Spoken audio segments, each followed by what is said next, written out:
Olá, pessoal! Vamos falar hoje sobre um assunto muito importante e interessante, a ideia do livre-arbítrio, possibilidade de escolha, providência divina ou destino. Como realmente funcionam, como essas coisas andam junto? Pergunta interessante, eu fiz ou foi Deus que fez? Eu escolhi ou Deus encaminhou? Eu passei na prova ou Deus me fez passar?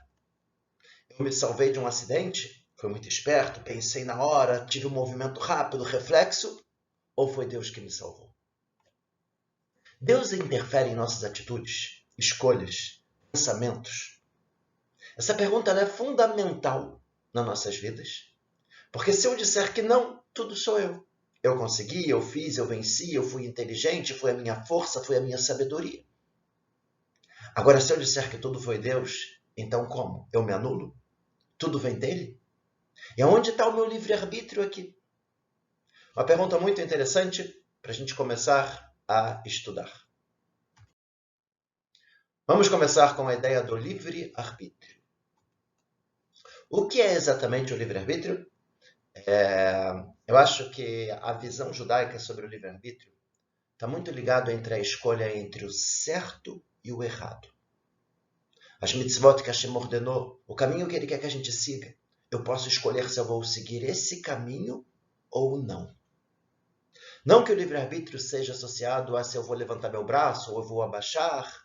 Quando a gente fala de livre-arbítrio na Torá, é a escolha entre o certo e o errado. Onde muitas vezes a gente tem vontade de fazer o errado. Ou a gente não tem a menor vontade de fazer o que é o correto.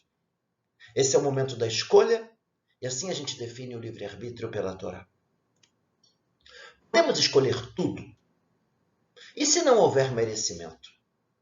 Se eu quiser de alguma forma prejudicar alguém e essa pessoa não merecer aquilo, será que Deus deixa realmente acontecer?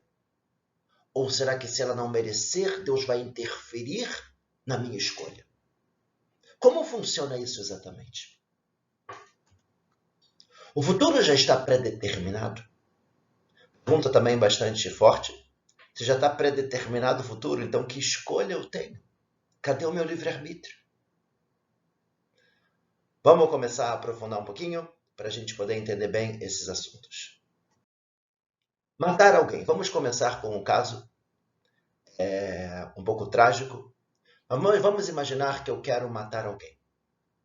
Eu me aproximo da pessoa, eu estou com uma arma, aponto para a cabeça dela e mato ela. Deus nos livre? Se eu, através do meu livre-arbítrio, matar alguém, o que exatamente isso quer dizer? Opção número 1, matei uma pessoa inocente que não merecia morrer. Livre-arbítrio total, eu escolhi, eu fiz, matei uma pessoa inocente. Se eu disser isso, eu vou entrar numa pergunta muito forte. Onde está Deus? O mundo é oba-oba? Cada um faz o que quer? Deus foi embora e deixou a gente viver a nossa vida e cada um, de acordo com seu livre-arbítrio, faz o que quiser, matando inclusive pessoas inocentes que não merecem? Se a gente falar como essa opção número 1, a gente simplesmente foi contra um dos princípios básicos da Torá, da supervisão divina, de castigo e recompensa. Então, com certeza não pode ser como esse número 1. Segunda opção, matei uma pessoa que merecia morrer. E se eu não matasse, ela morreria de qualquer outra forma. Se a gente pensar dessa forma, como funciona, eu fiz uma mitzvah, então, eu fiz a vontade de Deus, posso ficar tranquilo em relação aos parentes da pessoa? Eu não preciso ter consciência pesada.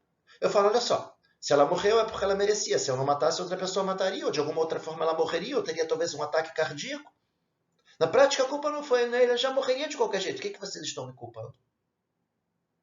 Será que é assim? Com certeza, também não. Então vamos agora começar a entender qual é o limite do nosso livre-arbítrio.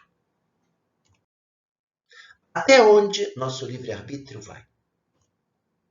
Nosso livre-arbítrio nunca pode ir contra a justiça divina.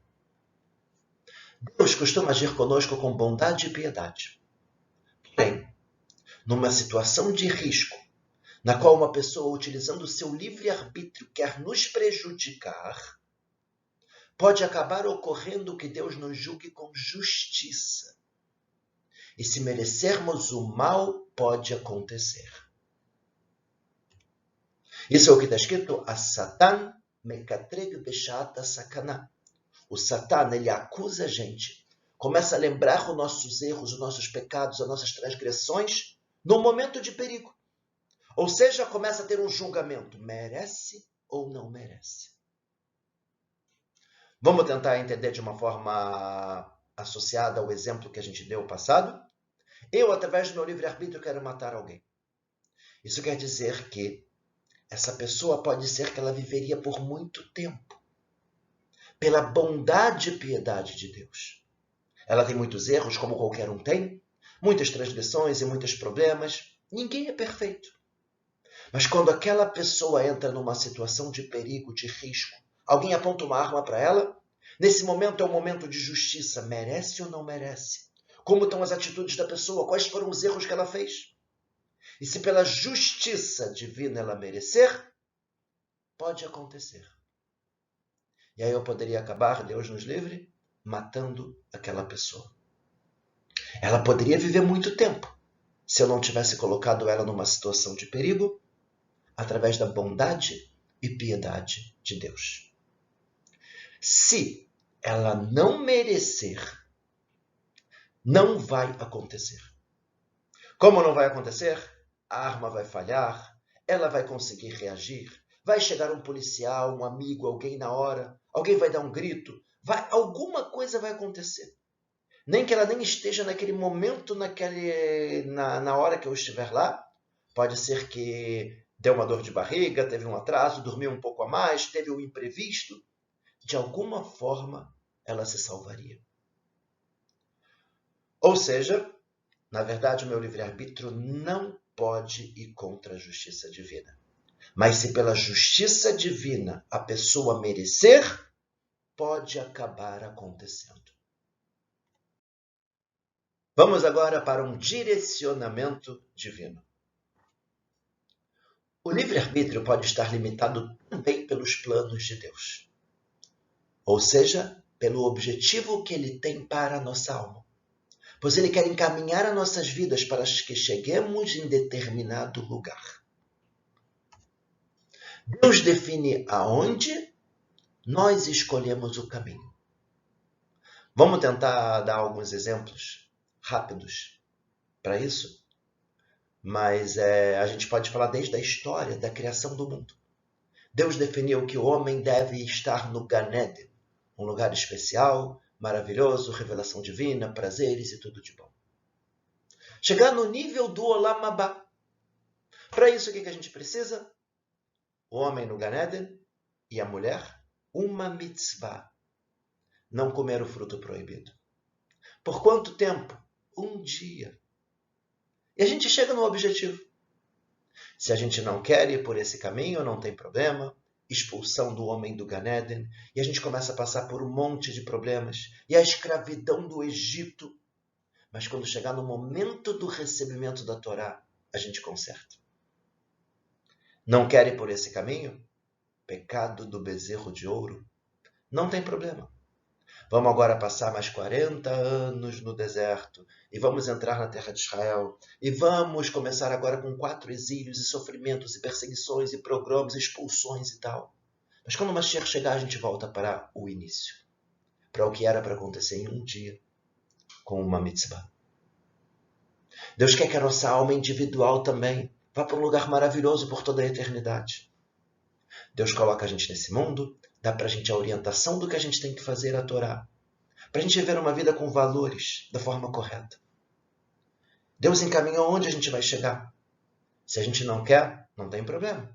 Pode ser que vai ter avisos, sofrimentos, pode ser que a alma vai voltar reencarnada, pode ser que teria que passar por um período no inferno, mas no final das contas vai chegar no mesmo lugar.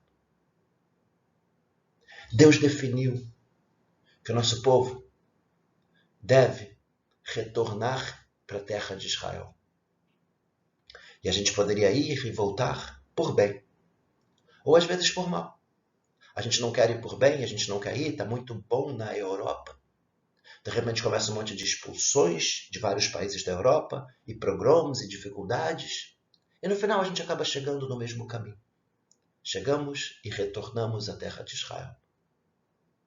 Deus muitas vezes define aonde a gente vai chegar.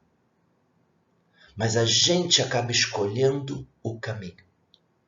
E através do caminho que a gente escolhe, Deus vai direcionando.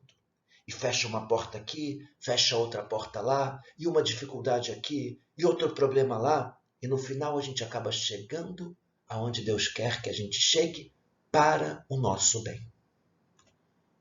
Quando Deus quer nos direcionar para determinado caminho, Ele muitas vezes interfere em nossas escolhas e pensamentos, sem que percebamos que isto está acontecendo. Nesses casos, não percebemos a intervenção divina e achamos que nós que conseguimos. Ideias brilhantes, um simples atraso, um olhar mais atencioso em determinada direção podem vir diretamente de Deus. Olha que incrível! Eu começo a pensar, veio de mim, eu que pensei, tive uma excelente ideia, poxa, ainda bem que eu estava atento. Mas na verdade pode ser que é Deus que está direcionando a gente, ajudando a gente no que a gente está fazendo. Essa interferência normalmente não se aplica à escolha entre o bem e o mal. A escolha entre o bem e o mal pode mudar, inclusive, nosso destino. Ou seja, o que a gente está falando aqui, escolha entre o bem e o mal, o livre-arbítrio é nosso. Mas outros acontecimentos nas nossas vidas, e pensamentos, e ideias, e atenção, e até mesmo coisas que às vezes a gente eventualmente fale, pode sim ter uma intervenção divina. E é isso que está escrito no Tratado de Brachot, tudo está nas mãos de Deus, com exceção do temor a Ele. O que é o temor a Deus? É justamente o livre-arbítrio. Escolher entre o bem e o mal, entre o certo e o errado, é nosso.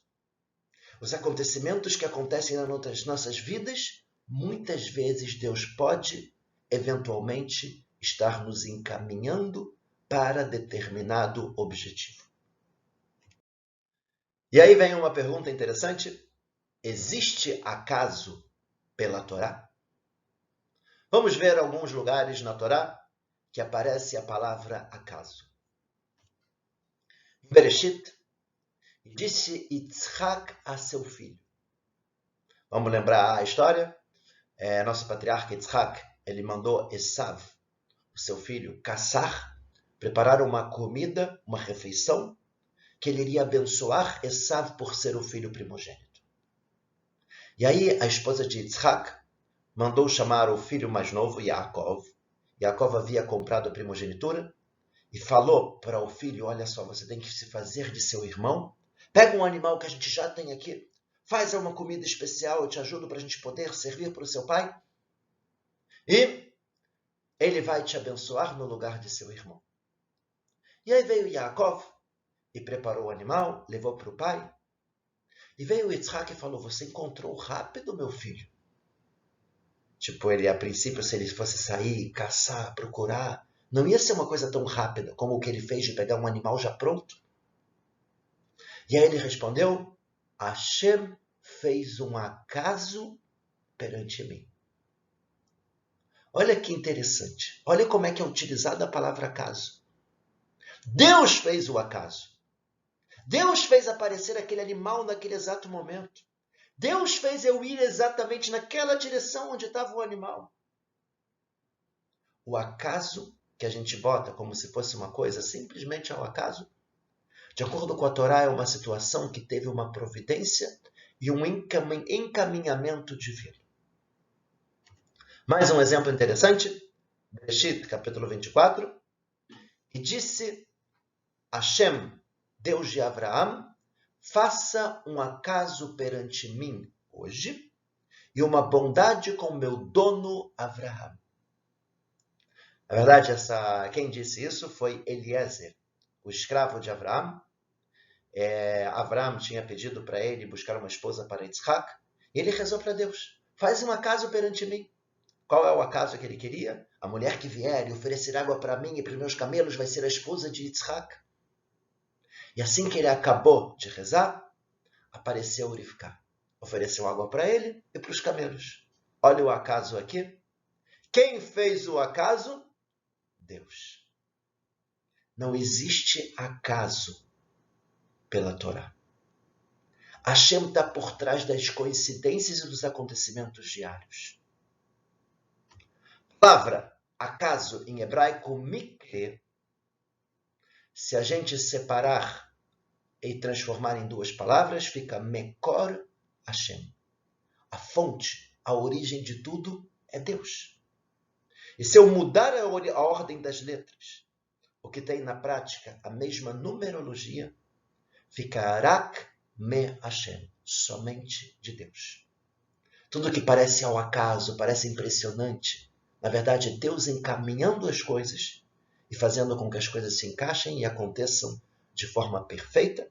Eu tenho certeza que muitos de nós têm muitas histórias de coisas incríveis e como aquilo aconteceu justamente naquele momento. E a gente vê a providência divina acontecendo. No Egito.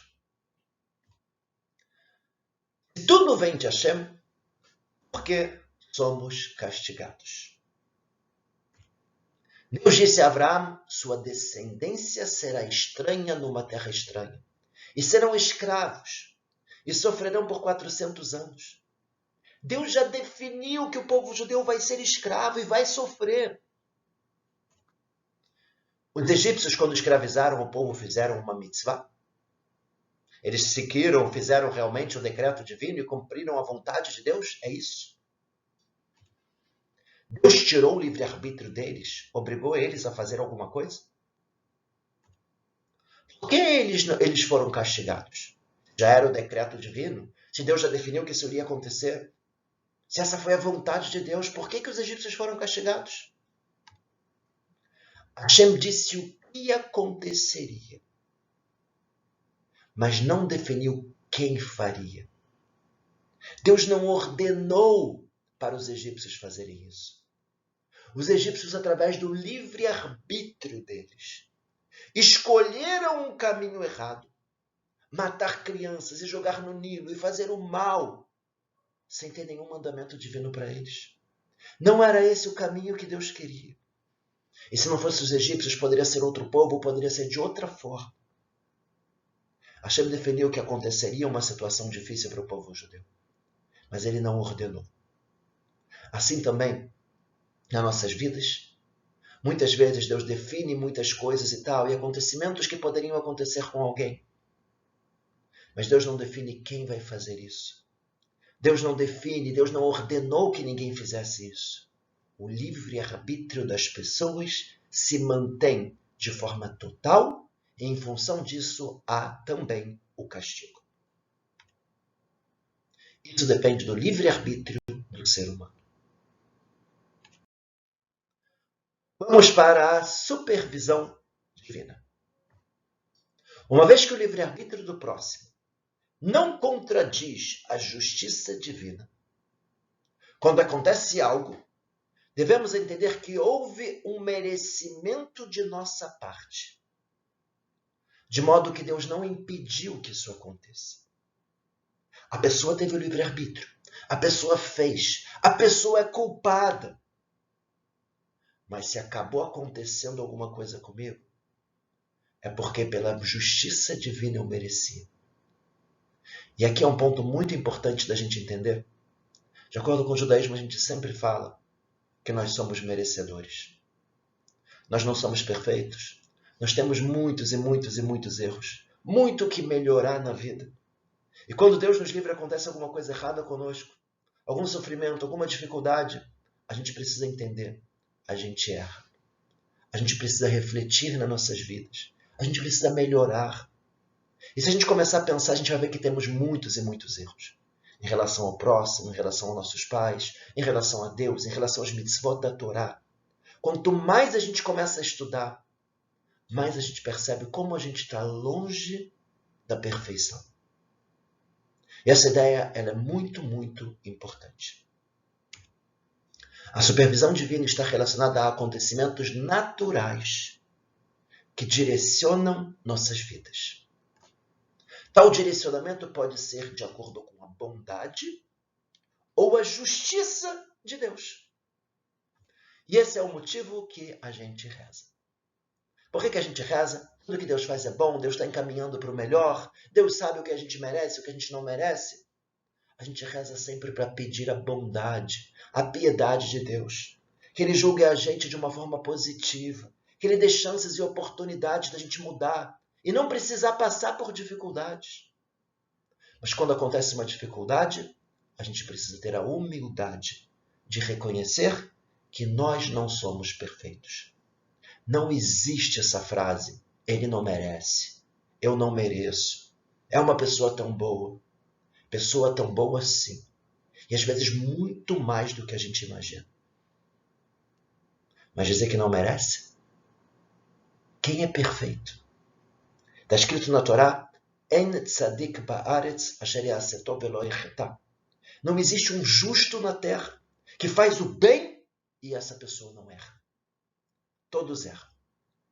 E por isso, se tiver um momento de justiça divina, coisas ruins eventualmente podem acontecer.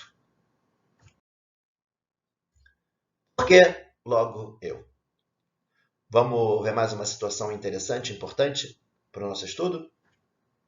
Às vezes, quando Deus determina que algo ruim aconteça com determinada pessoa, isto pode acontecer através de outra pessoa sem que esta tenha intenção em prejudicar. Por exemplo, a pessoa cair justamente do terraço da casa de alguém. A pessoa não teve intenção de derrubar ela não queria que isso acontecesse. Para ela isso foi um sofrimento e uma dor de consciência, um problema muito sério. E ela pergunta, mas por que logo eu? Por que logo aqui de casa? Como a gente falou, não existe acaso. Temos o mandamento da Torá de fazer uma cerca em nosso telhado.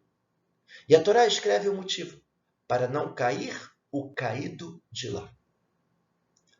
A ideia é uma mitzvah muito interessante. Se a gente tem uma varanda, um terraço, um lugar alto, é um mandamento da Torá construir uma cerca para que ninguém caia.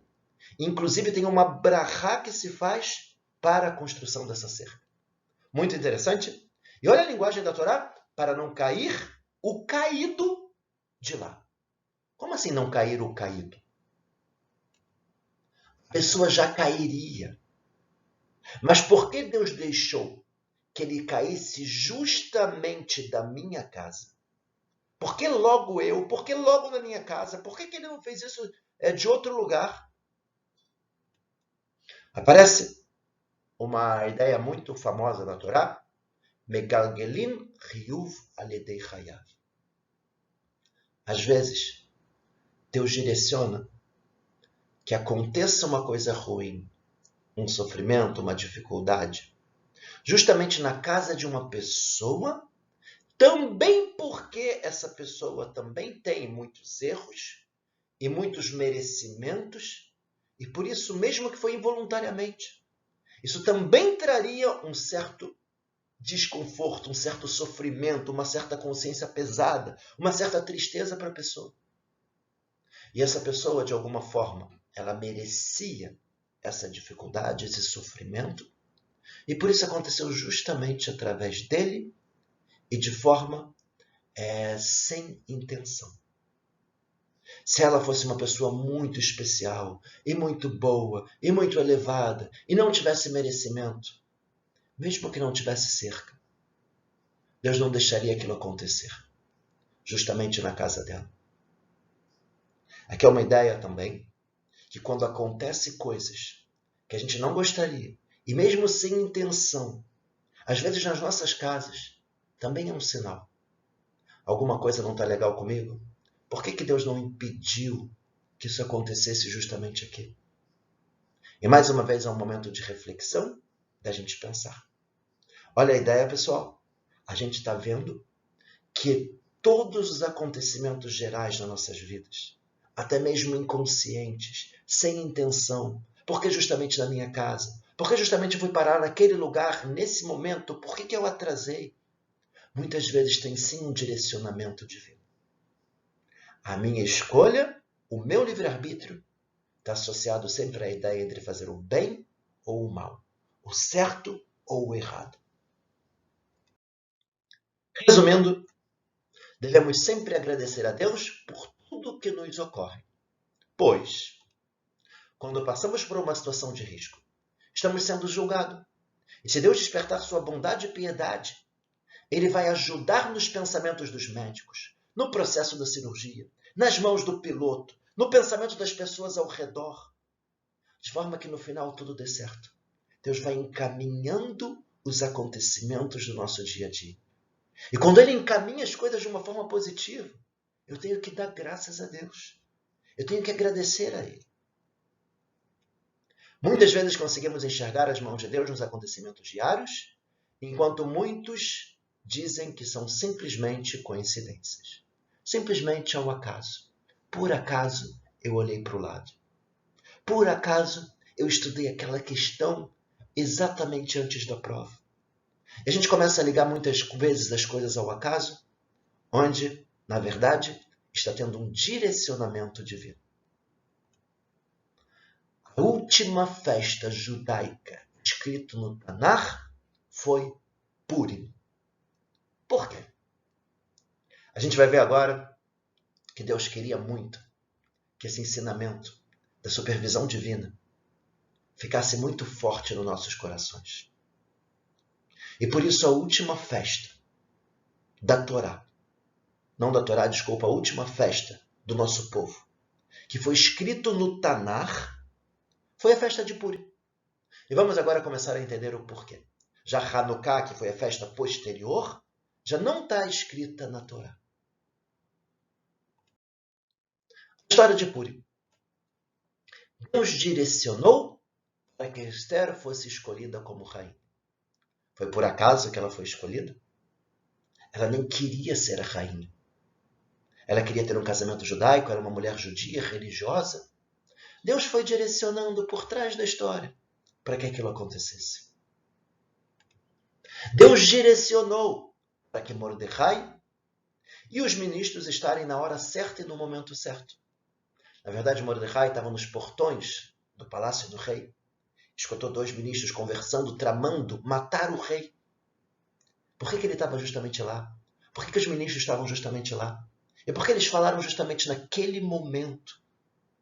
E Mordecai vai e salva a vida do rei, o que no final foi o que acabou gerando a salvação do povo judeu.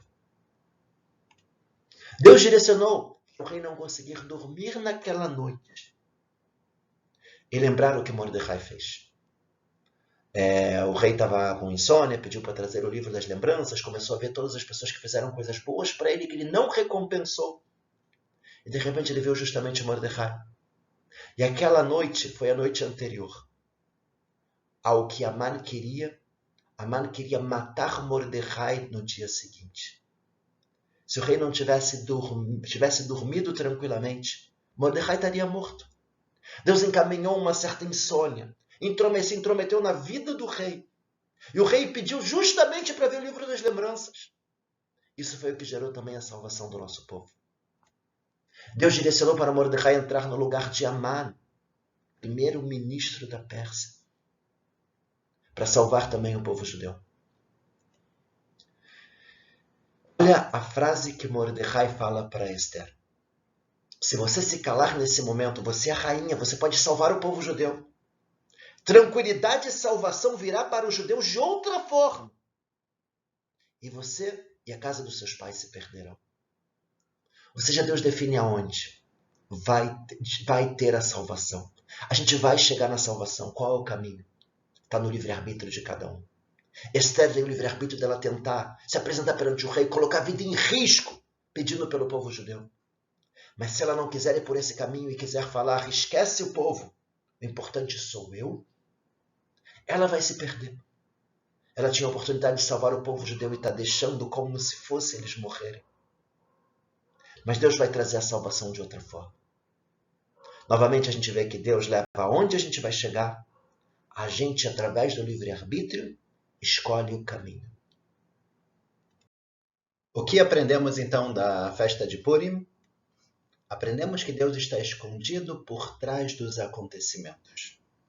Na verdade, em toda a história de Purim, na Megilat Esther, não aparece nenhuma vez o nome de Deus.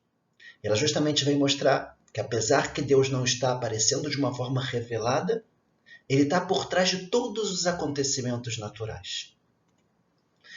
A última festa escrita no Tanar, pois todas as gerações a partir deste momento seriam assim.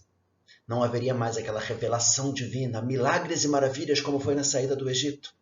Deus quer mostrar, na última festa escrita no Tanar, daqui em diante vai ser assim. A gente vai encontrar Deus por trás dos acontecimentos diários.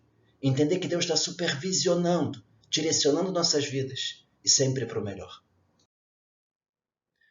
Deus está no comando. Os fins justificam os meios. Pergunta muito interessante. Se a gente ver, baseado no que a gente estudou até agora, na verdade, os fins estão nas mãos de Deus. Deus define aonde a gente vai chegar. O caminho, ele coloca nas nossas mãos. E qual que é o caminho que ele quer da gente? O caminho são as mitzvot e os mandamentos da Torá. Se eu quiser pensar que talvez o objetivo depende somente de mim, e aí eu preciso às vezes ir contra o caminho que Deus me ordenou, eu estaria fazendo um erro. Imagina eu chegar, depende de mim, eu passar na prova, só de mim. Então eu vou estudar no Shabat, eu vou transgredir Yom Kippur, eu vou fazer tudo. Por quê? Porque depende de mim? Não. Se eu vou passar na prova ou não, eu preciso me esforçar. Mas quem vai definir se eu vou passar é Deus. O que eu preciso fazer é a minha parte. Qual é a minha parte? É estudar e muito, mas também despertar o lado da bondade e piedade de Deus, fazendo o correto aos olhos dele. Pedindo para ele nos ajudar na hora da prova.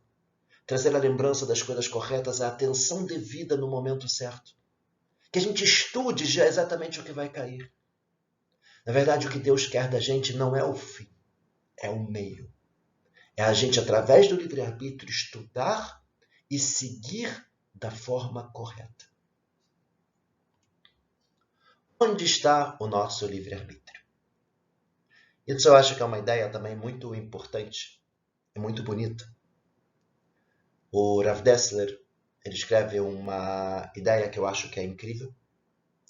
Nas nossas vidas, a gente sempre vai ter o ponto da guerra do nosso livre-arbítrio. Tem situações que a gente já venceu.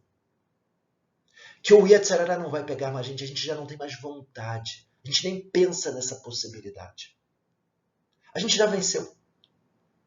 A pessoa não vai ter, talvez, comer em Yom Kippur, ou talvez ela não vai comer pão em Pessach. Isso para ela já é claro. Ela não tem mais teste aqui. Ou que a pessoa não vai comer porco. Já venceu. Mas tem situações que o Yetzer Hara, nosso instinto negativo, também já venceu. Situações de mitzvot que a gente talvez nem cogita e nem pensa na possibilidade de fazer. Está muito distante da nossa realidade. Aonde está o nosso livre-arbítrio?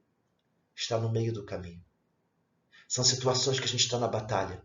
Eu quero fazer o correto, mas eu tenho muita vontade de fazer o errado. E às vezes eu consigo, e às vezes eu não consigo, e às vezes eu venço, e às vezes eu não venço. É nisso que a gente tem que focar. E conforme a gente vai vencendo, a gente vai dar um passo a mais para o lado. A ideia seria mais ou menos o seguinte.